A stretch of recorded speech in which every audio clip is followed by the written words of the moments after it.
Si Nor ay isang masipag na binata na ipinanganak sa isang simpleng pamilya, na may pangarap na maging isang adventurer balang araw. Sa kabila ng kanyang mga kabiguan sa buhay at labis na kawalan ng talento, hindi siya sumuko at nagsanay ng maraming taon upang ma-master niya ang pinaka-basic na kakayahan na parry, at naging pinakamalakas. Nagsimula ang series kay Nor na maagang nagbabanat ng buto upang kumita ng pera, habang sa hapon naman ay tumutulong siya sa isang construction site at nagbubuhat ng ilang sako ng semento na dinaig pa ang uminom ng 6 na cobra. Ngunit matapos ang kanyang trabaho ay bigla siyang nakarinig ng isang sigaw, na kung saan nang tignan niya ito ay bumungad sa kanya ang isang grupo ng mga kabalyero na prinoprotektahan ang isang nakatali na babae, laban sa pangit na si Minotaur. Ito ang naging dahilan upang maalala ni Nor noong siya ay isang normal na bata pa lamang, at inaasikaso ang kanyang inang may malubhang karamdaman. Pinunasan ng kanyang ina ang dumi sa kanyang mukha, habang humihingi ito ng tawad dahil wala man lang itong magawa para sa kanya. Kinagabihan, matapos ihanda ni Nor ang kanilang masarap sanang hapunan, nakita niya na lamang na pumanaw na ang kanyang pinakamamahal na ina. Nang ilibing niya ang kanyang ina sa tabi ng puntod ng kanyang ama, doon na nagsimulang mamuhay si Nor ng mag-isa at gawin ang mga pang-araw-araw na gawain, ngunit nalulungkot pa rin siya sa tuwing wala na siyang kasalo sa pagkain. Isang gabi, nang matagpuan ni Nor ang isang libro, naalala niya na ito ang libro na madalas basahin ng kanyang ama noong nabubuhay pa ito. Ito ang kwento ng isang adventurer kasama ang kanyang mga kaibigan na ginawa ang iba't ibang misyon upang iligtas ang lahat mula sa hari ng mga patay, na kung saan ito ang naging dahilan upang maalala niya ang sinabi sa kanya ng kanyang ina, na mamuhay siya sa paraan na gusto niya. Kaya kinabukasan ay nagpaalam siya sa kanyang mga magulang, upang tuparin ang kanyang pangarap at tahakin ang landas ng pagiging isang adventurer. Dahil ito ang unang pagkakataon na lalayo siya sa kanilang tahanan, naglakas loob si Nor at nilagpasan ang tila proteksyon sa kanilang lugar, habang kinalaunan ay narating na niya ang bayan. Doon ay napanganga si Nor sa dami ng tao at paninda, habang ikinamangha niya nang makasalubong niya ang kanyang future self. Agad siyang nagpatuloy at tumungo sa Adventurers Guild, ngunit doon ay pinapaalis siya ng isang nakapikit na lalaki dahil hindi daw yun lugar para sa mga bata at baka ikabahala pa ng kanyang mga magulang. Ngunit nang sabihin ni Nor na wala na siyang mga magulang ay doon na naawa sa kanya ang lalaki, at sinabihan na ang lahat ng magpaparehistro sa guild ay kailangan munang dumalo sa training school. Doon ang lahat ay magkakaroon ng pagsasanay batay sa kanilang trabaho na napili. At kung nais talagang maging isang adventurer ni Nor, ay kailangan muna niyang matuto ng ilang kasanayan. Kaya dala ang nag-uumapaw na determinasyon ay tumungo si Nor sa training school upang matuto bilang isang swordsman, kung saan nakasama niya ang mga mas matatanda sa kanya. Ngunit makaraan ng ilang linggo ay pinatigil na si Nor ng kanilang guro dahil ang tanging natutunan lamang niya ay ang parry, kung saan pinayuhan siya na pumili na lamang ng ibang landas bukod sa espada. Kaya't nagsanay na lamang si Nor bilang isang warrior dahil nais niyang maging si Tigreal, ngunit pinatigil din siya ng guro roon dahil hindi angkop sa kanyang katawan ang mabibigat na pagsasanay, na maaari pa niyang ikamatay. Hindi pa rin sumuko si Nor sa kanyang pangarap at tumungo siya sa ibang training school, ngunit maski sa archery at pagiging thief ay hindi rin siya nag-qualified. Habang singliit lamang ng apoy ng palito ang kaya niyang gawin bilang isang mage, hindi rin siya tinanggap bilang isang healer dahil mababang antas lamang ng pagpapagaling ang kaya niyang gawin. Nang bumalik si Nor sa guild, ikinagulat ng lalaki na wala man lang siyang natutunan na kahit isang disenteng kasanayan sa loob ng 3 buwan.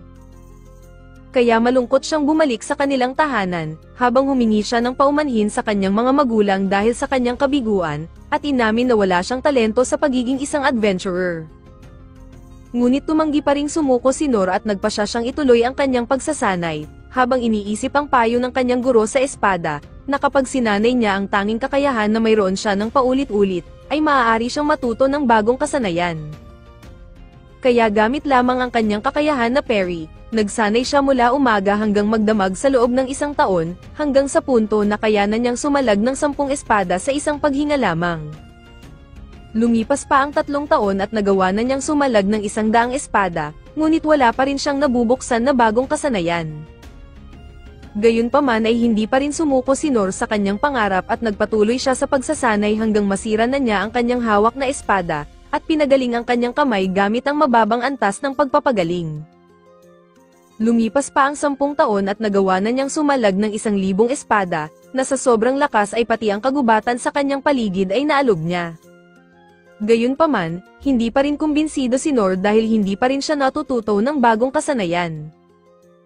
Ngunit nagpa siya si Nor na subukan ito sa huling pagkakataon at nagsumite siya ng isa pang form upang maging ganap na adventurer, na kasama ang kanyang mga kakarampot at mababang mga antas ng kasanayan.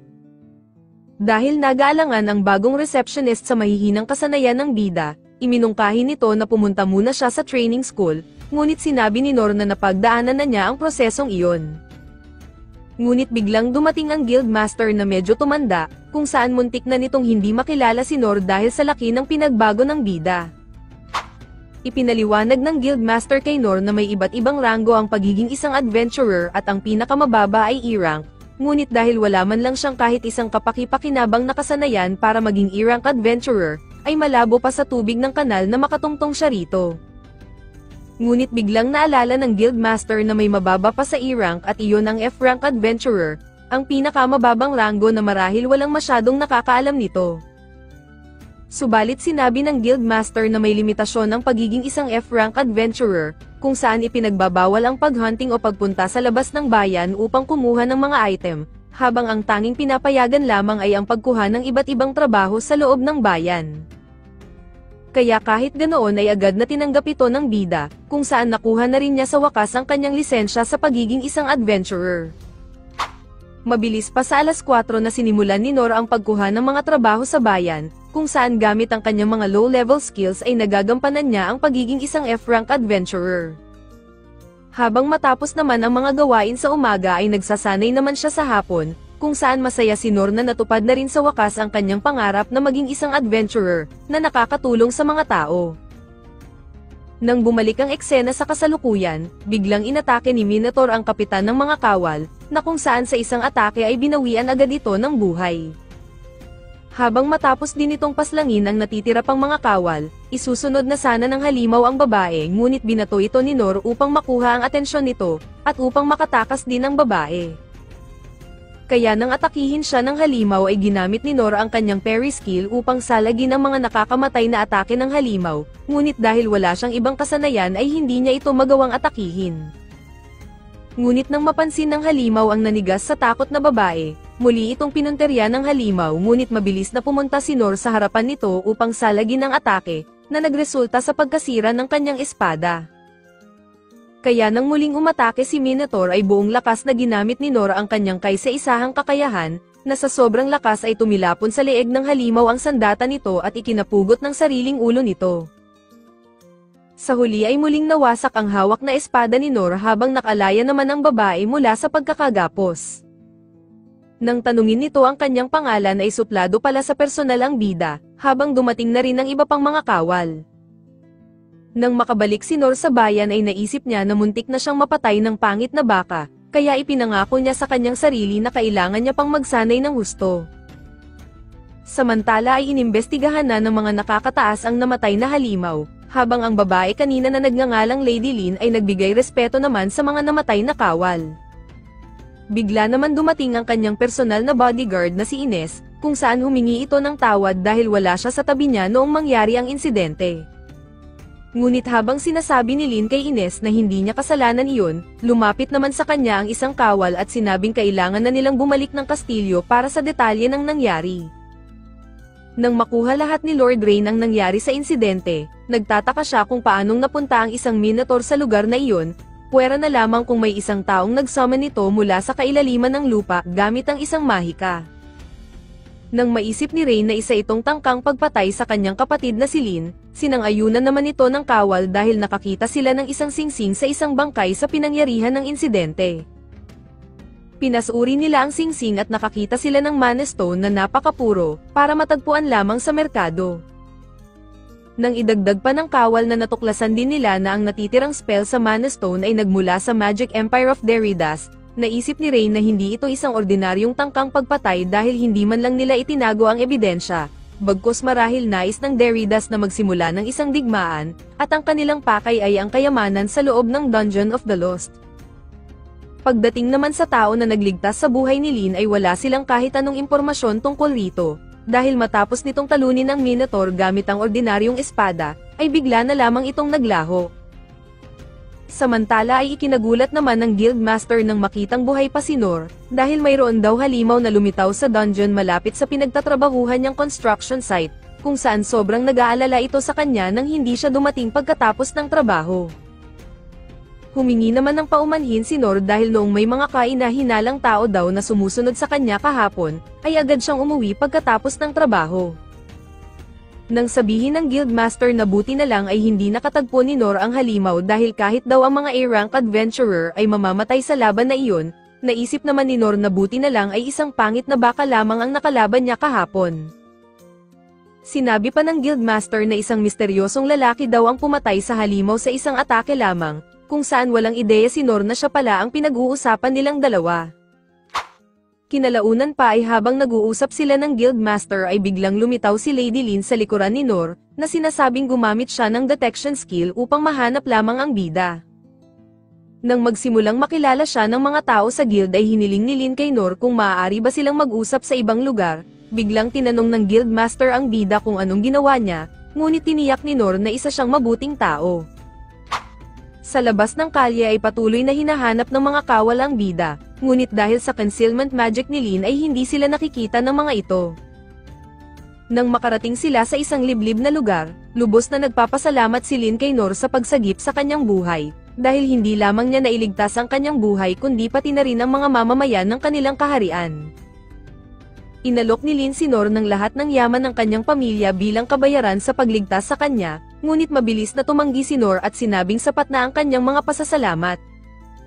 Ikinagulat ito ni Lin at iginiit na nais din ng kanyang ama na personal siyang pasalamatan, ngunit muling tumanggi si Noor sa kahit anumang alok ng prinsesa, maging lupain man o solusyon sa anumang problema.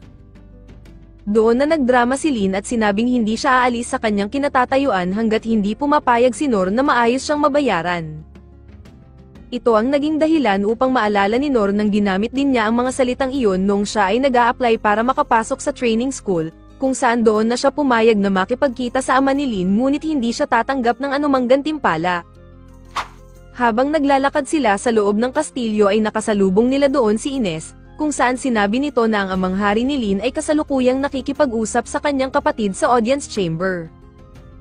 Habang ipinapakilala ni Lin kay Ines ang bida bilang ang nagligtas sa kanyang buhay, si Noor naman ay walang ideya kung ano ang posisyon ni Ines at iniisip na marahil ito ang kanilang katulong, ngunit nagtataka siya kung bakit nakasuot pa ito ng armor. Nang ipagpatuloy na nila ang paglalakad, isang lalaki ang kanilang nadaanan at agad nitong itinutok ang sandata nito kay Noor.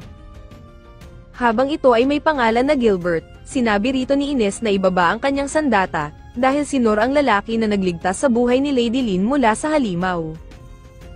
Nang ibaba ni Gilbert ang kanyang sandata, pabulong na sinabi sa kanya ni Ines na sumama sa kanila sa loob, na lumalabas na hindi pa nila lubos na pinagkakatiwalaan ang bida. Samantala nang malaman ng hari mula kay Rain na ang kaharian ng Deridas ang posibleng nasa likod ng pag-atake kay Lin, hindi ito nagustuhan ng hari dahil tila sinisira ng mga ito ang pinagkasunduan nilang pangkapayapaan. Inaasahan na ito ni Rain dahil mula pa noong huling pagpupulong nila sa hari ng Deridas, ay nais na nitong isuko nila sa kanya ang mga karapatan sa Dungeon of the Lost, na kung saan tila matagal na nitong pinaplano ang kanilang pagbagsak. Maya-maya pa ay dumating na rin si Lin habang agad na nagbigay ng paggalang ang dalawa sa hari, ngunit si Noor ay nagpatuloy lamang sa paglalakad na parang parte ng pamilya. Nang ipakilala ni Lin sa kanyang ama si Noor bilang ang nagligtas sa kanyang buhay, agad na sinabi ni Noor na hindi siya isang noble at hindi rin pamilyar sa tamang pag-uugali, kaya maaaring aksidente siyang makagawa ng hindi magaganda. Ngunit ayos lang daw ito sa hari at agad na nagbigay ng lubos na pasasalamat sa pagligtas sa buhay ng kanyang anak, subalit ikinagulat ni Noor nang biglang alukin din siya nito ng kayamanan o lupain bilang kabayaran. Kaya nang agad itong tinanggihan ni Noor ay napatigil ang hari, kaya itinaas pa nito ang gantimpala sa pamamagitan ng pag-alok ng kalahati ng kayamanan na nakuha nila mula sa dungeon na matatagpuan sa kanilang lugar, subalit muli itong tinanggihan ni Noor dahil ang kanilang pasasalamat ay sapat na para sa kanya.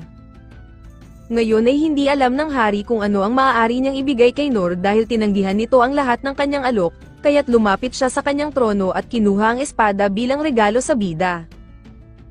Sinabi ni Rain na ito ay napakahalagang espada, ngunit sinabi ng hari na ayos lamang iyon dahil hindi na rin niya ito ginagamit at wala naman makakaalam basta't palitan niya lang ito ng isang replika. Nang ibigay ito ng hari kay Nor ay agad niyang naramdaman ang bigat ng espada, habang sinabi ng hari na isa lang itong bagay na nakuha niya noong siya pa ay isang adventurer, kaya't ayos lang natanggapin ito ng bida. Kaya't nang hiniling ng hari na subukan ito ni Nor, winasiwas niya nga ito sa hangin at naglabas ng malakas na puwersa, na ikinagulat ng lahat na nasa paligid. Pinuri ng hari si Nor sa kakayahan nitong iwasiwas ang espada gamit lamang ang isang kamay, habang hiniling niya din sa bida na sanayin nito ang kanyang anak. Ngunit nang sabihin ni Nor na wala siyang maituturo sa isang taong kasing talented ni Lin at dapat ito mismo ang magdesisyon tungkol rito, sumang-ayon naman ang hari sa kanya sabay tawa. Habang palabas ng kastilyo, napansin ni Nor na ang kanyang espada ay may eksaktong lapad na tamang-tama para magkasya sa mga kanal na karaniwan niyang nililinis, kaya't hindi na siya makapaghintay na subukan ito kinabukasan. Bigla naman lumapit sa kanya si Ines at biglang lumuhod, kung saan humihingi siya ng tawad sa pag-aalangan kay Nor noong una, dahil tungkulin niyang protektahan ang pamilya ng hari mula sa lahat ng posibleng kapahamakan. Sa wakas ay naintindihan na ni Nor na hindi pala isang katulong si Ines, kung saan namangha pa siya nang malaman na isa itong pangalawang kapitan ng Warrior Corps. Ayon pa kay Ines ay kilala siya bilang Divine Shield mula pa noong kabataan niya at tungkulin niyang protektahan si Lady Lin, ngunit dahil natupad ni Nor ang tungkulin iyon sa kanyang pagkawala, ay nangangako siyang tutulong sa lahat ng pangangailangan ng bida bilang isang kabayaran. Kaya nang tanungin at malaman ni Ines ang pangalan ni Nor ay bigla niya itong ikinagulat, ngunit sinabi niya sa nagtatakang bida na wala iyon saka umalis. Ngunit hindi pa nga nakakaalis si Nor sa kanyang kinatatayuan ay bigla naman siyang hinarang ni Gilbert at hinahamon siya sa isang laban, kung saan napaisip si Nor na ayaw talaga siyang pauwiin ng mga ito. Habang nagtataka si Nor kung saan sila pupunta, ikinagulat niya nang dalhin siya nito sa training room ng kastilyo at pinapili siya ng kanyang sandata na gagamitin. Kaya kahit matagal nang walang pagsasanay si Nor sa ibang tao mula pa noong siya ay nasa training school, ay tinanggap niya ang hamon ni Gilbert bilang isang magandang pagkakataon upang matuto mula sa isang veterano.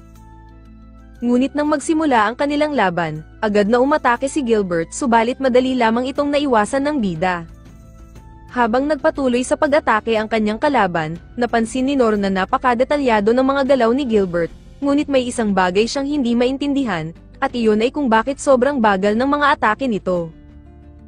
Kaya nang maisip niya na marahil sinasadya ito ni Gilbert dahil isa siyang baguhan, bigla niyang ipinatigil ang laban at hiniling na huwag itong magpigil sa kanya sa pag-atake. Aminado naman pala roon si Gilbert kaya't muli siyang nagbitaw ng mga atake, na kung saan medyo bumilis nga ito ngunit nagtaka si Nor kung bakit nito iniiwang bukas ang sarili para sa isang counter-attack. Samantala ay hindi naman maintindihan ni Gilbert kung bakit hindi niya matamaan si Nor, kaya't sinubukan niyang baguhin ang kanyang atake habang nasa ere ang bida, ngunit nakita pa rin ito ni Nor at madali lamang na nilusutan ang atake. Kaya habang hindi makapaniwala ang ilan ay muling sinabi ni Nor na ayos lang na mas bilisan pa ni Gilbert, kung saan medyo na-hurt doon ang pride ng kapitan. Habang napapaisip si Nor na hindi kaya nagbunga na ang kanyang matagal na panahong pagsasanay at siya ay tila lumakas, isang naiinis na Gilbert ang biglang ginamit ang kanyang ultimate skill upang tamaan lamang ang bida. Kaya nang inakalang tinamaan niya si Nor ay nagawa pa rin pala nitong makaiwas sa kanyang pinakamalakas na atake, kung saan hindi na naman makapaniwala rito ang ilan lalo na si Gilbert. Ngunit doon ay bigla na lamang sumuko si Nor sabay agad na sumibat, habang si Gilbert ay lubos na napahiya kahit ibinigay pa sa kanya ang panalo, dahil sa kaibuturan ng kanyang puso ay alam niyang siya ay natalo. Naalala ni Gilbert noong walang makatalo sa kanya mula pa sa unang araw na humawak siya ng sibat kung saan ito ay itinuturing niyang isang talento, ngunit sa kabila ng lahat ng ito ay wala siyang maramdaman kundi pagkabagot dahil hindi niya matagpuan ang karapat-dapat na kalaban para sa kanya. Kaya nang sabihin sa kanya ng pinuno ng nayon na may kumakalat na balita na tinatawagan ng kaharian ang malalakas upang sumali sa kanilang hukbo para sa paghahanda sa posibilidad na digmaan, ay naging interesado rito si Gilbert at maaaring makatagpo na niya ang kanyang hinahanap. Ngunit nang bumalik nga si Gilbert sa bayan ay wala kahit isang miyembro ng hukbo ang kayang tumapat sa kanya, kung saan kahit ang pagpatay sa mga halimaw ay hindi na rin nagbibigay ng kasiyahan sa kanya, kahit gaano pa kalaki ang kalaban. Kaya kahit na ginawaran si Gilbert ng titulo ng pagiging isang Divine Spear ay patuloy pa rin ang kanyang pagkabagot. Dumating naman ang kanyang master at nalaman ang kanyang dilema, kung saan iminungkahi nito na kalabanin niya si Ines, ngunit sinabi ni Gilbert na sa tuwing nagkakaroon sila ng mock battle ay palagi lamang siyang nananalo. Alam niyang nababagot din ang kanyang master sa pagtuturo sa mga bagong adventurer at sundalo lalo na't wala sa mga itong makapantay sa kanyang lakas, ngunit sinabi ng kanyang master na ito ay ang kanyang tungkulin dahil sila ang poprotekta sa kaharian balang araw. Bukod pa roon ay naniniwala siyang darating ang araw na may isang makakalagpas sa kanyang lakas, mula sa mga tinuruan niyang mga adventurer. Kaya nang marinig ni Gilbert ang tungkol sa isang lalaki na nagawang talunin ng isang minotaur sa isang atake lamang, nais niya itong makilala ng personal at kalabanin. Subalit nang makalaban niya ito ay hindi niya maramdaman ang kapangyarihan na kinakailangan upang talunin ng isang minotaur, ngunit hindi niya mapagkakaila na nagawa nitong iwasan maging ang kanyang pinakamalakas na atake. Bukod pa roon ay bigla na lamang nitong isinuko ang laban, at inisip niya na marahil ginawa ito ni Nor bilang paggalang sa kanya upang hindi siya mapahiya sa harap ng kanyang mga tauhan. Subalit habang papaalis si Nor ay napansin niya ang mga bitak sa sahig at wala siyang ideya kung paano ito ginawa ng bida, ngunit isa lamang ang hindi niya maitatanggi, na sa wakas ay nahanap na niya ang kalaban na matagal na niyang hinahanap. Sa kabilang banda ay iniisip naman ni Nor na pinagbigyan lamang siya ni Gilbert, dahil kung hindi nito binagalan ay siguradong namatay na siya sa malakas na atake nito kanina, kahit ginamit pa niya ang kanyang physical enhancement at feather step abilities. Kaya nagpapasalamat siya kay Gilbert sa pagpapaalala sa kanya na siya ay isang mahinang nilalang pa rin, kung saan balak niyang magsanay pa ng mas mabuti. Kinabukasan ay sinimulan ng gamitin ni Nor ang kanyang maalamat na espada sa pagdakot ng mga dumi sa imburnal, kung saan ikinagulat niya kung gaano maaasahan ang espadang ito para sa ganitong trabaho, dahil hindi pa naging ganito kalinis ang mga imburnal noon. Bukod pa roon ay wala man lang itong naging kahit anong gasgas dahil sa sobrang tibay nito. Dahil sa naging insidente sa dungeon kamakailan ay ang trabaho ni Nor sa konstruksyon ay pansamantalang pinatigil, kung saan ngayon ay tambay na siya maghapon at ayaw niya nang walang ginagawa. Kaya habang iniisip niya kung paano makakatulong sa mga tao gamit ang kanyang espada ay bigla niyang naisip na gawin itong sagwan ngunit kailangan niya ng bangka, naisip din niya na gamitin ito sa paggawa ng pizza ngunit kailangan niya ng pugon, habang naisip niya din na gamitin itong grill ngunit maliit lamang daw na apoy ang kaya niyang gawin. Bigla naman may narinig si Nor sa kanyang likuran at ito pala ang prinsesa na si Lin, na kung saan mayroon itong espesyal na kahilingan sa kanya. Nais niyang tanggapin siya ni Nor bilang isang page, isang hindi bayad na assistant na mag-aalaga ng lahat ng pangangailangan ni Nor sa araw-araw, sa pag-asa na makakakuha siya ng ilang kapakipakinabang na kaalaman mula rito. Ngunit nang tanggihan siya ni Nor ay sinabi ni Lin na hindi siya gagawa ng kahit anong abala, habang magiging kapakipakinabang din siya dahil nakakuha siya ng pinakamataas na marka sa lahat ng 6 na training school, o di kaya kung nais ni Nor ay magbibigay din siya ng malaking sweldo kung papayag siyang maging kanyang guro. Ngunit sinabi ni Nor na hindi iyon ang isyu rito, kung saan wala lang talaga siyang maituturo sa kanya at hindi rin niya kailangan ng tulong at pera.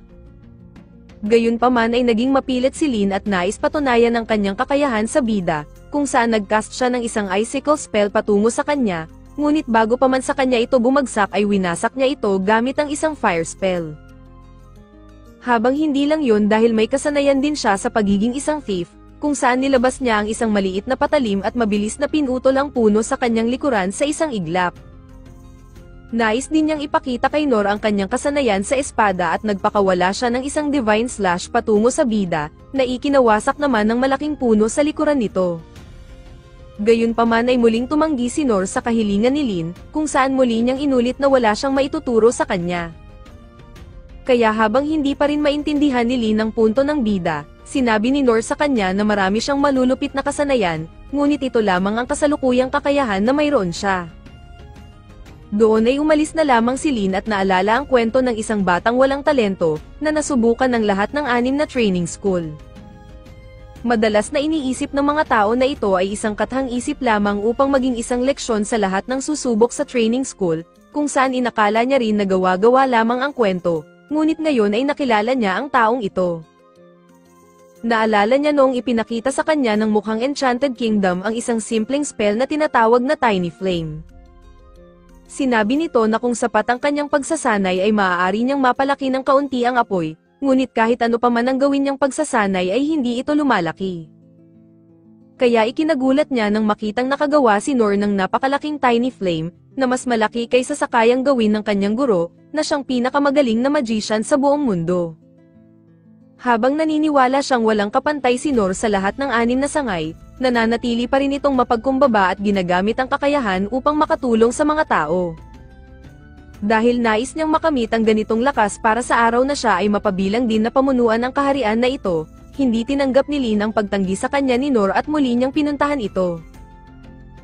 Habang nanumpa siya na susundan ang yapak ng bida hanggang sa maging karapat-dapat siyang maging isang apprentice nito, tinawag niyang sensei ang bida, na ipinagtaka ni Noor kung anong pinagsasabi nito. Napapaisip ngayon si Rain kung bakit sa dami ng pwedeng iregalo, ay ang napakahalagang Black Blade pa ang ibinigay ng kanyang ama sa isang taong hindi pa kilala ang pinagmulan.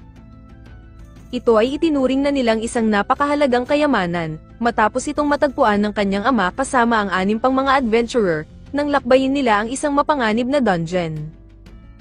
Ang espada ay gawa sa hindi kilalang materyales na mas matibay kaysa sa alinmang metal na kilala ng tao, na kahit ano pa mang mga kasanayan at kapangyarihan ng ginamit rito ay hindi ito nakitaan ng anumang gasgas, kaya't nakuha nito ang bansag na Unbreakable Blade.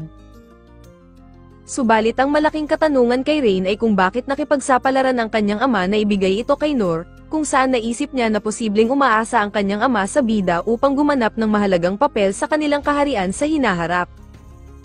Sa ibang eksena, habang napapatanong pa rin si Noor kung okay lang bang kasama niya ang isang noble na tulad ni Lin, sinagot siya ng kanyang apprentice na ayos lang ito dahil isa pa rin naman siyang adventurer.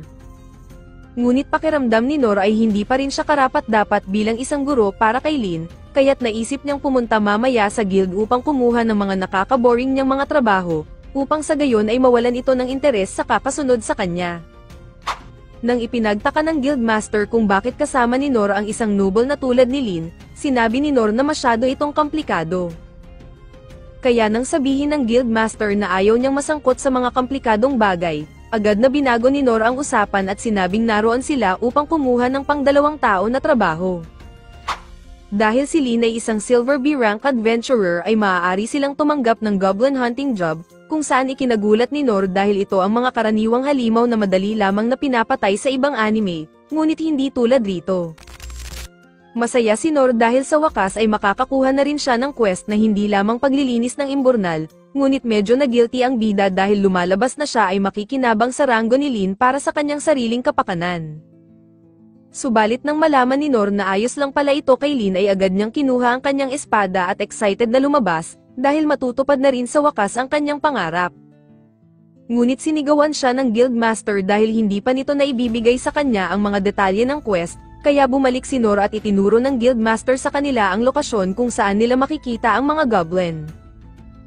Paalala sa kanila ng guildmaster na kailangan nilang dalhin ang kanang tainga ng mga goblin na kanilang mapapatay, dahil ito ang magiging tanda upang makuha nila ang kanilang kabayaran. Dahil ito ang unang beses na makakakita si Noor ng isang goblin, ay natanong niya si Lin tungkol sa mga nilalang na ito, na kung saan ipinaliwanag naman ni Lin na ang mga goblin ay karaniwang kumakain ng mga prutas at maliliit na hayop. Habang sila ay kilala rin na umaatake ng mga tao, mabilis din lumaki ang kanilang populasyon, kaya't ang guild ay palaging nagbibigay ng mga quest upang makatulong sa pagkontrol ng paglaki ng kanilang populasyon. Dagdag pa ni Lin na ang mga goblin ay mahalagang bahagi rin ng ecosystem ng kagubatan, kaya't mas mabuti na huwag silang patayin ng tuluyan. Namangha si Noor sa dami ng alam ni Lin sa iba't ibang bagay, kaya't muli siyang napaisip na parang wala na talaga siyang maituturo pa sa kanya. Nang makapasok na sila sa malalim na bahagi ng kagubatan ay bigo pa rin silang makahanap ng kahit isang goblin, kung saan napaisip si Lin na tila totoo ang balita tungkol sa bumababang bilang ng mga ito. Kaya nang may maramdaman si Lin na presensya ng isang nilalang sa malapit ay agad silang nagpasya na puntahan ito, ngunit habang sila ay naglalakad ay napansin ni Lin na bigla namang naglaho ang presensya na kanilang sinusubaybayan. Pagdating nila sa lokasyon kung saan hinihinalang naramdaman ni Lin ang presensya ay wala silang nakitang kahit ano, ngunit biglang napansin ni Noor ang isang kalahati ng katawan ng goblin na nakalutang sa hangin. Nang makita ito ni Lin ay agad siyang nagcast ng revealing spell upang makita kung ano ito, ngunit ikinagulat nila nang lumitaw sa kanilang harapan ang isang dambuhalang goblin na mukhang adik sa gym. Habang ito ang unang beses na makakasagupa si Nor ng isang goblin, hindi niya akalain na ganito pala ito kalaki at idol si Batista, habang ikinagulat niya na marunong din itong gumamit ng sandata. Sa kabilang banda naman ay labis ang pagkabahala ni Lin dahil ang bagay na iyon ay isang Goblin Emperor, isang itinuturing na catastrophic last threat na nilikha gamit ang isang forbidden research, at kumakain ng kapwa niya Goblin para kunin ang kanilang lakas. Subalit nang sabihin sa kanya ni Nor na huwag siyang matakot dahil ito ang pinakamahina sa lahat ng halimaw, nagkaroon na maling ideya si Lin na marahil pinili ito ng kanyang sensei dahil inaasahan na nitong lalabas ang isang Goblin Emperor. Kaya't nagkaroon ng lakas ng loob si Lin na lumaban kasama ang kanyang sensei. Nang sumugod na sa kanila ang goblin ay ginamit ni Nor ang kanyang parry skill upang salagin ang atake nito, habang hindi rin siya pumayag na maitulak siya nito sa isang sulok. Doon na pumasok si Lin upang mag-cast ng Wind at Ice spell sa halimaw, ngunit ikinagulat nila na kahit may malaki itong pangangatawan ay masyado itong mabilis upang ilagan lamang ang mga pag-atake. Biglang tumigil ang pangit at bumato ng isang puno kay Lin ngunit mabilis naman itong sinalag ng kanyang sensei, subalit muli pa itong bumato ng mas marami pang puno, na sunod-sunod namang pinagsasalag ng bida. Dahil doon ay naisipan itong bumato ng maraming puno mula sa itaas habang isa naman mula sa kanyang harapan, kung saan napaisip si Nor kung paano niya pa itong haharapin ng sabay. Buti na lang ay ginamit ni Lin ang kanyang Wind Blast upang itaboy ang maraming puno. Ngunit laking gulat nila nang makitang walang epekto ito sa halimaw dahil mabilis ding naghilom ang mga sugat nito. Biglang napansin ni Lin ang Mana Stone sa ulo ng halimaw, kung saan napagtanto niya rin na marahil ito ang dahilan kung bakit nagagawa nitong makapaghilom, kaya't sinabi ni Nor na kailangan nila itong wasakin. Nang makaisip si Nor ng isang ideya ay inutusan niya si Lin na gamitin ang Wind Blast nito sa kanyang likuran, ngunit sinabi ni Lin na isa itong kabaliwan dahil may kakayahan itong humasak ng mga pader ng kastilyo. Ngunit sinabi ni Nor na huwag siyang mag-alala dahil gagamitin niya ang kanyang espada upang hindi ito direktang tumama sa kanya, dahil ito lamang ang tanging paraan upang mabilis siyang makalapit sa halimaw. Kaya nang sundin nga ito ni Lin ay para siyang naging isang fighter jet na nilunsad ng carrier sa bilis, habang ginamit niya ang kanyang physical enhancement at feather step upang maiwasan ang mga pag-atake ng halimaw. Nagawang makalapit ni Nor sa halimaw at tumalon siya ng mataas, habang nagawa niyang tamaan ito sa ulo at ikinatanggal ng Mana Stone nito sa noo. Nang lumapit si Lin upang ipakita sa kanya ang Mana Stone, sinabi niya rito na tapusin na ang halimaw dahil labis na ang nararamdaman nitong sakit, ngunit pakiusap niya na huwag itong pahirapan. Sinunod naman ni Lin ang utos ni Nor ngunit bigla niya itong sinunog hanggang sa mamatay, kung saan ewan ko lang kung naintindihan niya ng maayos ang utos ng kanyang sensei. Habang si Nor naman ay sinabing hindi muna siya kukuha ng mga goblin hunting quest sa ngayon dahil malinaw na hindi pa sapat ang kanyang lakas, ngunit hindi niya alam na malayo iyon sa isang pangkaraniwan na goblin. Matapos ang nangyari ay agad na nakatanggap ng report si Rain tungkol sa Goblin Emperor na tinalo ng dalawang bida, kung saan hinala niya na marahil ang may pakana na naman nito ay ang Magic Empire of Deridas. Ayon sa sinabi ni Lin sa opisyales ay gumamit ng advanced concealment magic ang halimaw at marahil matagal nang nagtatago sa kagubatan, kung saan ikinagulat ito ni Rain dahil hindi man lang ito na-detect ng kanilang shadow company. Habang palaisipan rin kay Rain kung paano naipasok ang isang malaking halimaw sa kanilang kaharian gamit ang summon ng magic na hindi man lang nadidetect ng kanilang sensory network, ibinigay din ng mga opisyales ang mga report tungkol sa kakaiba pang insidente na naganap sa nakaraang 3 buwan. Nagpasalamat naman sa kanila ang prinsipe, at sinabihan na ipagpatuloy ang kanilang investigasyon. Samantala nang iulat na ng dalawa ang ginawa nilang pagpatay sa goblin, sinabi ni Nor sa guildmaster na mahirap pala ito kaysa sa kanyang inaasahan. Inisip ng guildmaster na marahil nagtatago lamang si Nor sa buong panahon na iyon, kung saan masyado pang pahumble ang bida at sinabing kung hindi niya kasama si Lin kanina ay hindi niya alam kung anong nangyari sa kanya roon. Nang malipat ang kanilang usapan sa Mana Stone ay wala namang ideya ang guildmaster sa sinasabi ni Nor, dahil ang mga karaniwang goblin ay walang Mana Stone sa ulo, kaya't natanong niya kung talaga bang goblin lang ang kanilang nakalaban. Ayon kay Nor na goblin naman daw ang kanilang nakalaban ngunit hindi niya sinabi na para na itong si Abomination, kaya't sinabi na lamang ng guildmaster na ipakita ang tainga para patunay na napatay nila ito. Ngunit doon ay bigla nilang naalala na sinunog pala ito ni Lin hanggang sa maging abo, kung saan wala tuloy silang may pakitang ebidensya. Muling nakatanggap si Lord Rain ng mga ulat tungkol sa mga kakaibang pangyayari na kamakailan lamang naganap sa kanilang lugar, kung saan bigla niyang napagtanto na katulad ito sa nangyari sa Forest of the Beast.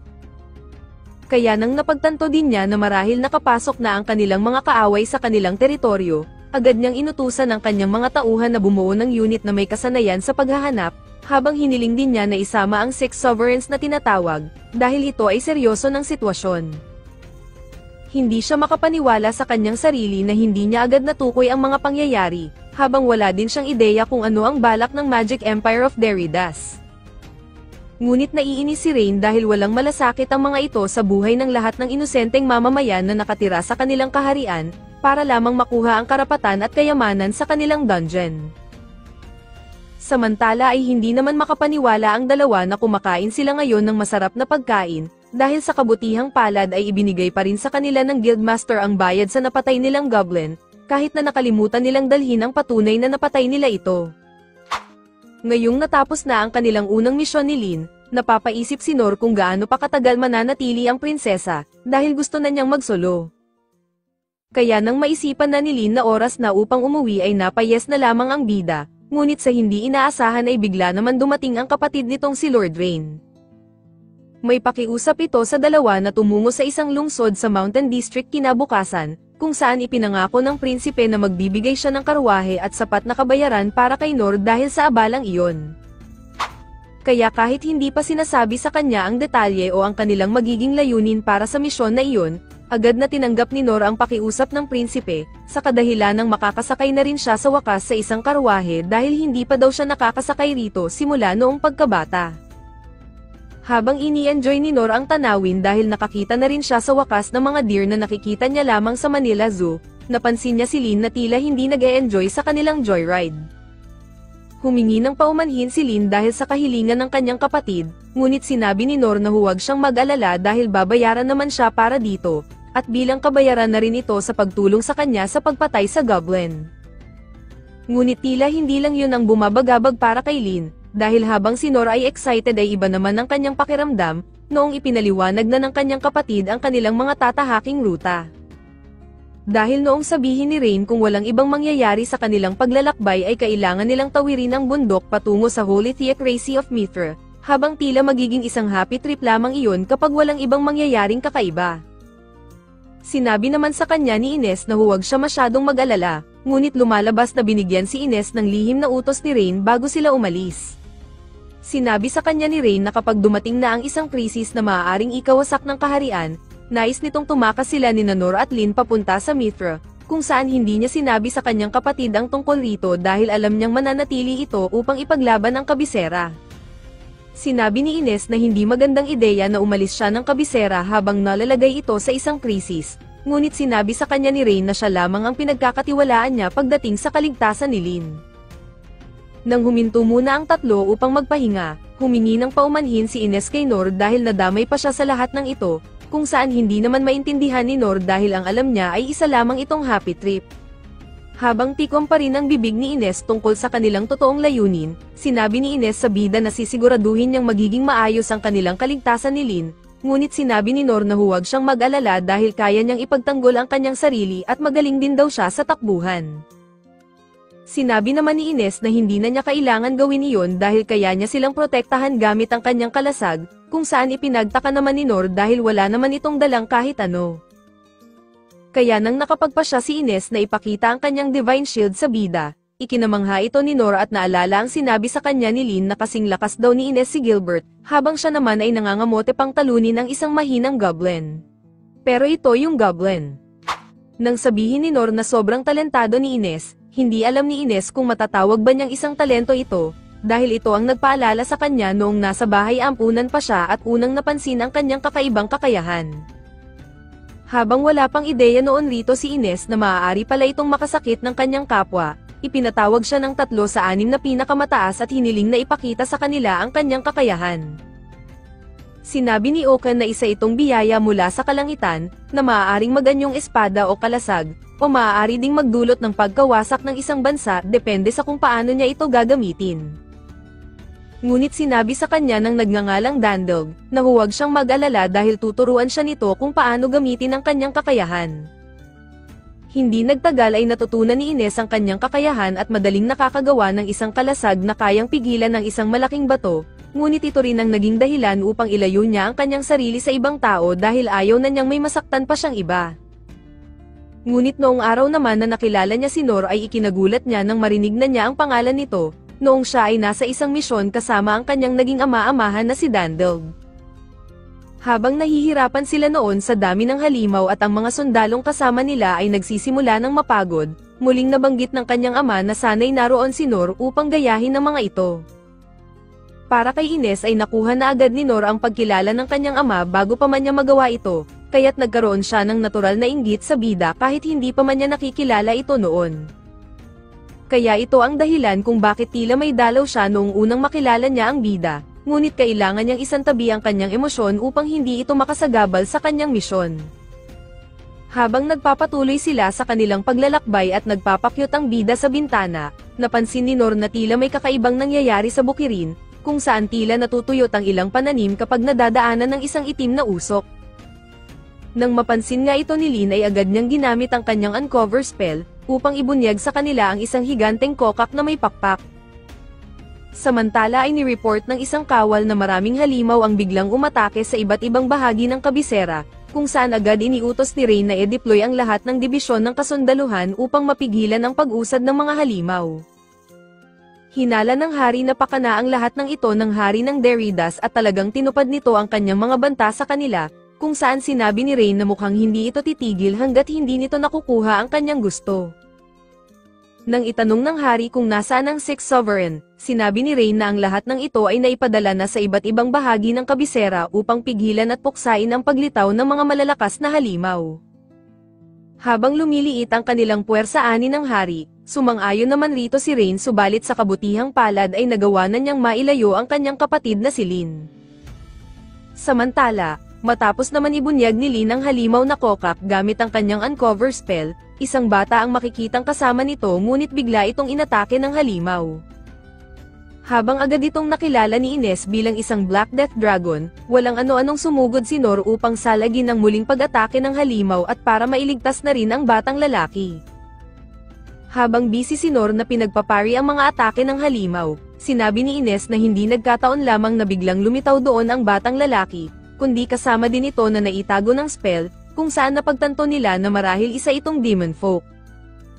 Nang maalala ni Lin ang naging usapan nila ni Rain tungkol sa mga demon folk, ipinaliwanag na sila ay halos kapareho ng tao ngunit isang mga demi-humans na may kakayahang kontrolin ang mga halimaw.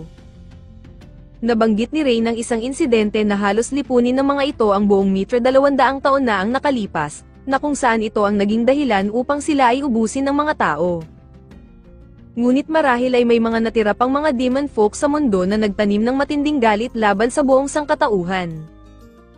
Kaya napagtanto nila Ines na nangangahulugan lamang na ang batang iyon ay nagtatangkang dalhin ang halimaw sa kabisera upang atakihin ito. Subalit ang nakakainis kay Ines ay kung bakit biglang tinulungan ni Nor ang isang malinaw na kaaway, na para sa kanya ay isang kahangalan. Gayunpaman, handa pa rin tulungan ni Lin ang kanyang sensei, ngunit pinigilan siya ni Ines at sinabing huli na ito para kay Nor. Habang iniisip naman ni Nor na mas mahina ito kumpara sa goblin na nakalaban nila sa kagubatan, bigla itong nagbuga ng kung ano patungo sa kanya. Imbis na iwasan, nagpa siya si Nor na hindi umalis sa kanyang kinatatayuan dahil alam niyang masasaktan ang bata kung gagawin niya ito, kaya't pinari ni Nor ang atake ng halimaw. Subalit bigla na lamang nanlabo ang mga paningin ni Nor at agad niyang napagtanto na siya ay nalason ng atake na iyon, kung saan naisip niya na marahil ito ang nais iparating sa kanya ni Ines kanina. Sinubukan iligtas ni Lin si Nor ngunit agad itong pinigilan ni Ines, kung saan sinabi niya na ang kanyang tungkulin ay protektahan ng prinsesa para sa ikabubuti ng kaharian. Bukod pa rito na ang isang pagbuga ng lason ng Black Death Dragon ay tiyak na isang kamatayan, kaya kahit kasama pa nila ang pinakamagaling nilang healer o si Mang Kepweng, ay hindi na rin nila kayang mailigtas ang bida. Kaya nang muling naglabas ang halimaw ng lason ay ginamit ni Ines ang kanyang kalasag, habang si Lin naman ay gumamit ng Purify para sa kanilang dalawa. Habang humihingi si Ines ng tawad kay Nor sa pag-iwan sa kanya, bigla niyang napansin ang pagtalsik ng kuko ng halimaw sa kanyang kalasag, na kung saan ikinagulat niya nang makitang patuloy pa ring lumalaban ang bida kahit tumutulo na ang mga lason sa mata at bibig nito. Doon na naintindihan ni Ines kung bakit mataas ang tingin ng kanyang ama kay Nor, kung saan ito ay dahil sa kanyang katatagan at hindi matitinag na kagustuhang protektahan ng iba. Subalit sa huling pagsalag ni Nor sa atake ng halimaw ay hindi na rin kinaya ng kanyang katawan, ngunit nang makita niya ang lason mula sa kanyang bibig ay tila nagawa niyang mapagtagumpayan ito. Sa isang malayong lugar, makikita natin ang batang demon folk kasama ang iba pang cursed children kung tawagin, na nakakulong dahil sa kanilang kakayahang kontrolin ang mga halimaw. Habang sila ay itinuturing na mas masahol pa sa hayop, sinabi ng batang demon folk na ang kanilang kakayahan ay ginagamit lamang upang kontrolin ang mga alagang hayop, hanggang sa sila'y udyukan na gamitin ito sa mga halimaw at gamitin sa digmaan, na naging sanhi upang sila ay kamuhian ng husto ng mga tao. Palagi ring nakakatanggap ang batang demon folk ng pambubugbog mula sa kanyang amo nang wala man lang dahilan, habang hindi rin siya binibigyan nito ng pagkain sa loob ng 3 araw. Habang may kakayahan siyang basahin ang mga iniisip ng mga tao, nalalaman niya kung gaano kalaki ang galit ng mga ito sa kanilang lahi. Ngunit nang malaman ng mga tao na mayroon siyang ganoong kakayahan, ay lalo pa siyang kinamuhian ng mga ito at naging mas marahas ang pagtrato sa kanya. Gayunpaman, sa kabila ng lahat ng masasamang ginawa ng mga ito sa kanya, hindi kailanman pumasok sa kanyang isip na maghiganti o gawin din ang mga bagay na iyon sa kanila. Ngunit isang araw, inutusan siya ng kanyang amo na dalhin ang isang halimaw upang atakihin ang isang kalapit na kaharian. Ipinangako nito sa kanya na kapag ginawa niya iyon ay maililigtas niya ang mga kapwa niya demon folk at ang kanilang buong kaharian, habang may pangako ding hindi na siya nito sasaktan at maging ang kanyang mga kasama.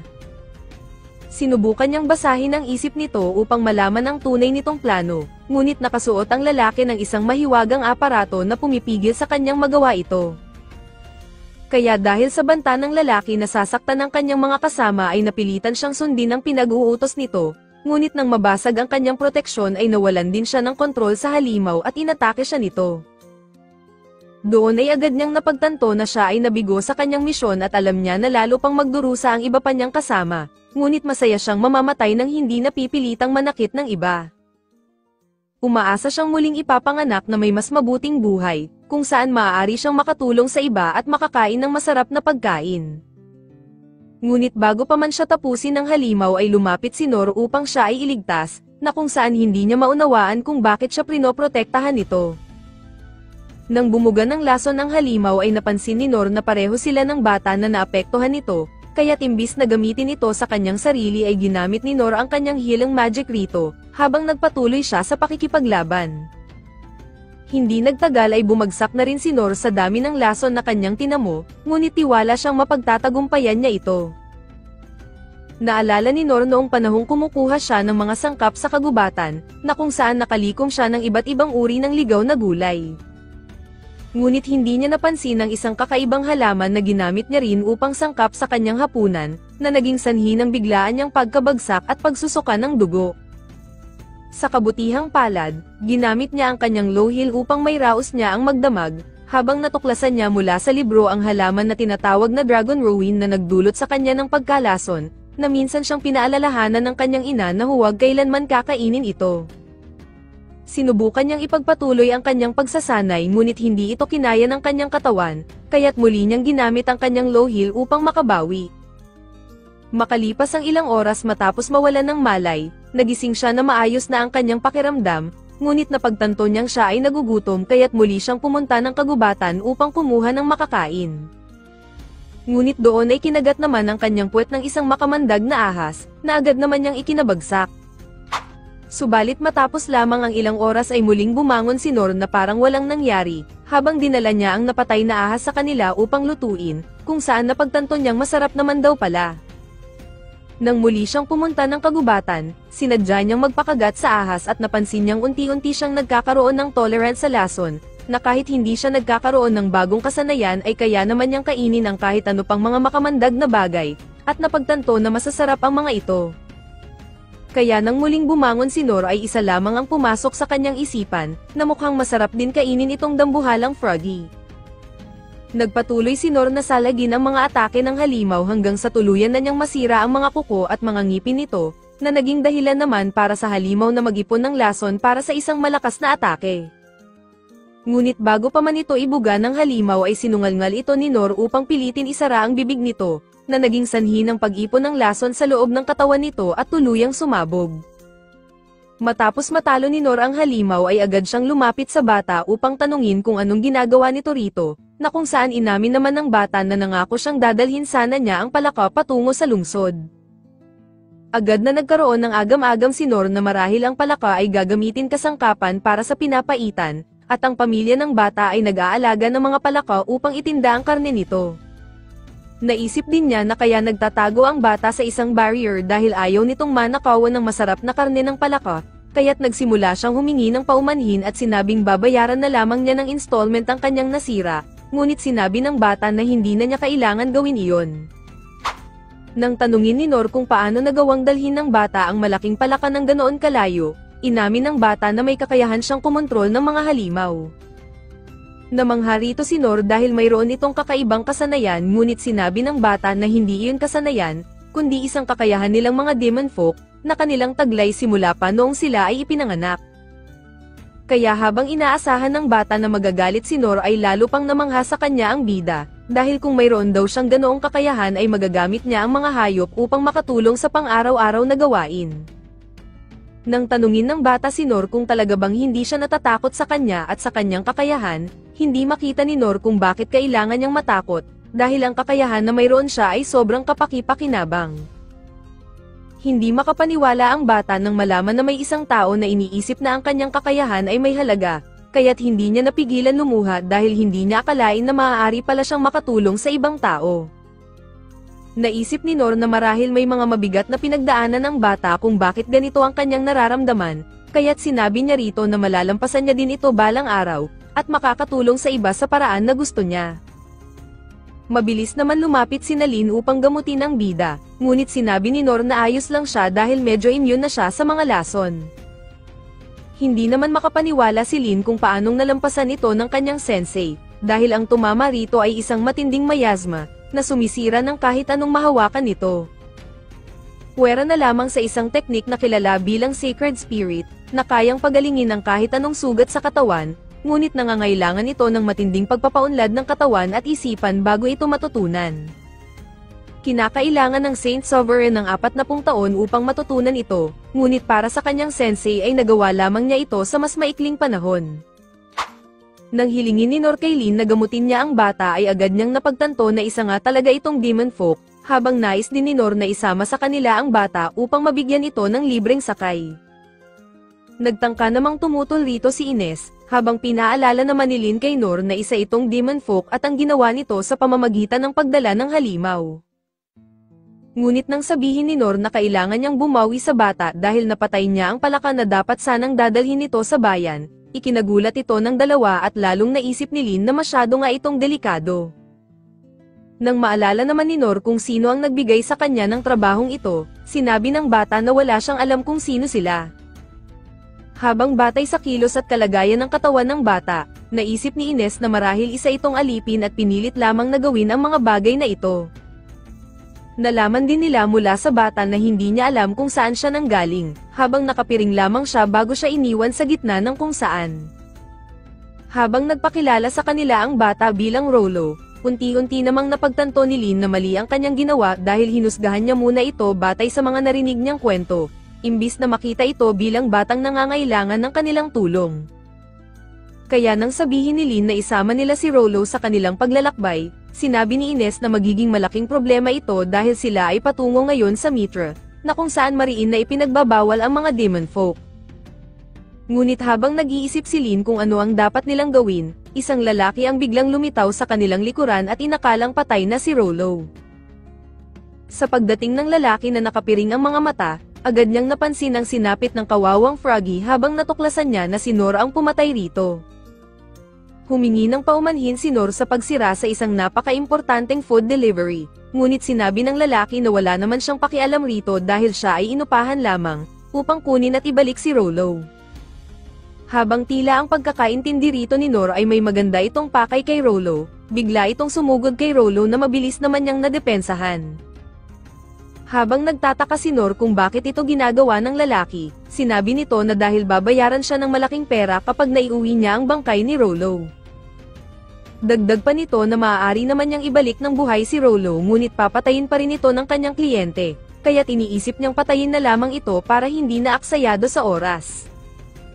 Habang hindi naman masundan ni Lin ang mga galaw ng kanyang sensei at ng assassin, biglang tumalon ang lalaki patungo kay Rollo ngunit agad itong nadepensahan ni Nor, na ikinawasak ng punyal nito. Muling bumunot ng 2 pang punyal ang lalaki at inatake si Nor ng ilang beses, bago nito sabihin na medyo nakakainis na ang bida dahil hindi niya ito magawang tamaan.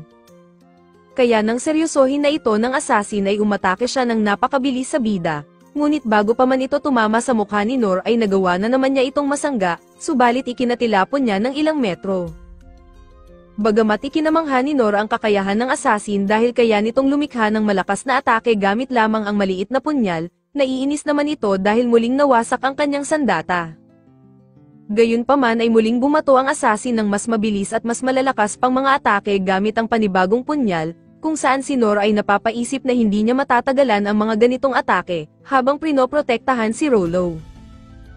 Dahil sa tindi ng laban ay kinakailangan ng buksan ni Ines ang kanyang kalasag upang maprotektahan si Lin, habang tuluyan naman niyang nakilala ang assassin base sa estilo ng pananamit nito, na tumutugma sa dating S-rank adventurer na kilala bilang The Deadman Zodo. Noong panahong may meeting ang 6 na soberano, biglang dumating si Ines dala ang isang kaso tungkol sa isang target na opisyal ng patay, ngunit nananatili pa ring open case. Ipinaliwanag sa kanya na ang target ay formal nang idineklarang patay sa publiko at ang target na iyon ay si Deadman Zodo, na dating S-rank adventurer na naging isang wanted, na ngayon target na ng mga S-rank adventurer. Nang magkaroon ng interes na tugisin ito ni Gilbert, agad siyang tinanggihan ng mga soberano dahil binigyang diin nila na masyado itong delikado. Subalit dahil talagang malaki ang interes rito ni Gilbert, nagpa siya si Oka na ipaliwanag sa kanya kung paano naging bihasa si Zodo sa sinaunang alchemy ng Dwarven, at nakuha ang titulo ng pagiging Dragon Slayer sa edad lamang ng 13. Patuloy pa itong nagkamit ng mga parangal hanggang sa maging kilala ito sa iba't ibang lugar, ngunit sa kasamaang palad ay hindi ito naging kasing bait ng isang hero tulad ng inaasahan ng mga tao sa isang fairy tale. Nagsimula siyang gamitin ang kanyang kakayahan sa maling mga pamamaraan tulad na lamang sa pagpatay ng mga tao, kaya't nagkaroon ng panukalang tanggalan ito ng lisensya bilang adventurer. Ngunit dahil may kakayahan itong pumatay ng mga malalakas na halimaw na nakakatulong sa guild, ipinagpaliban ng paghatol rito at walang natanggap na parusa. Habang si Zodo ay tumatanggap ng anumang trabaho basta't siya ay mababayaran ng malaking halaga, nagkaroon siya noon ng isang kliyente na nag-alok na malaking pera upang wasakin ang isang kaharian. Pinatay niya ang lahat ng miyembro ng kanilang hukbo pati na ang buong royal family nito, na tila ba isang pugad ng mga goblin ang nangyari.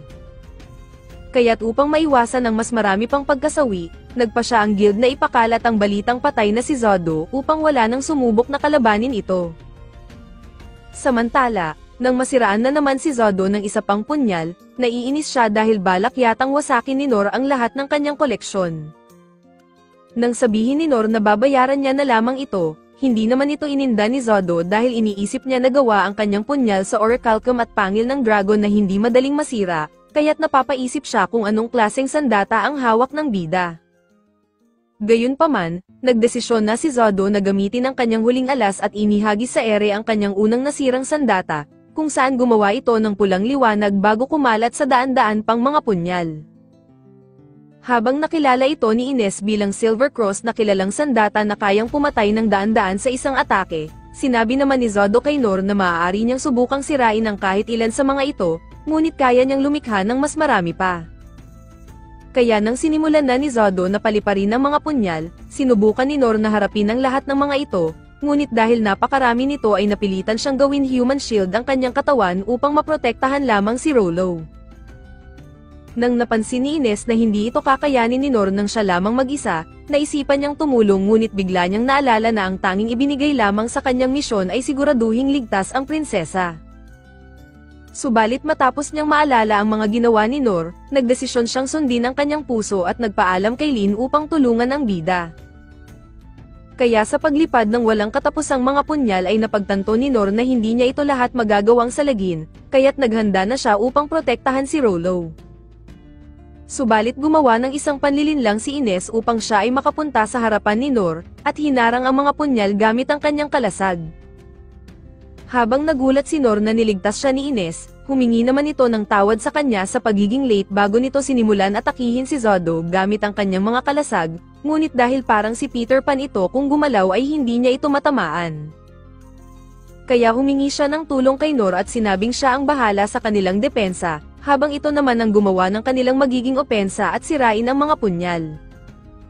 Subalit habang napapaisip si Nor kung paano niya ba tatamaan ang mga punyal ng ganito kabilis, bigla niyang napansin ang mga sirang kuko ng palakaw sa lupa, at sinabi kay Ines na may naisip siyang plano.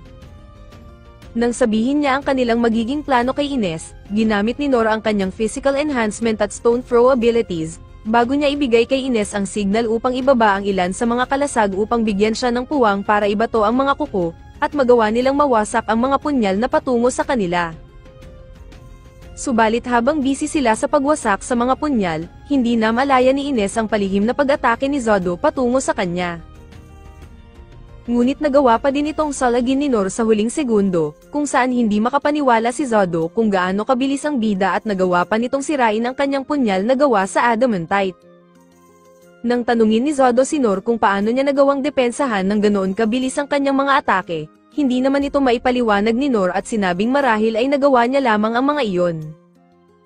Sa tingin ni Zodo ay may tinatagong kapangyarihan si Nor na may kinalaman sa kakaibang anyo ng kanyang espada, ngunit dahil nagawa na nitong masira ang lahat ng kanyang punyal ay hindi na niya ito magagawa pang alamin. Kaya't nakapagpasya siya na sumuko na lamang sa ngayon at marahil hindi na rin siya makakapunta sa Royal Capital upang panoorin ng isang grand festival roon, na ipinagtaka naman ni Ines kung anong ibig sabihin nito. Hindi naman nagbigay ng kahit anong impormasyon rito si Zodo, at sa halip ay sinabing sa ibang pagkakataon niya na lamang babalikan si Rollo. Ngunit bago pa man makaalis si Zodo, ay gumawa pa ito ng isang mabilis na atake kay Nor at talagang napagtanto na hindi niya talaga makukuha ang bata mula sa kanya, bago ito tuluyang maglaho gamit ang itim na usok. Dahil sa nalaman nila tungkol sa kaganapan ngayon sa capital ay tila naiisipan nilang bumalik muna roon, ngunit nagsimula namang manginig si Rollo sa takot, nang marinig na doon nakatira ang mga bida. Sinabi niya na hindi sila pwedeng bumalik roon dahil bago siya naatasang ihatid ang halimaw na Froggy, narinig niyang pinag-uusapan ng kanyang mga tagapagbantay na may isang nakakatakot na halimaw na ipapadala sa capital, isang halimaw na mas malakas pa sa Black Death Dragon.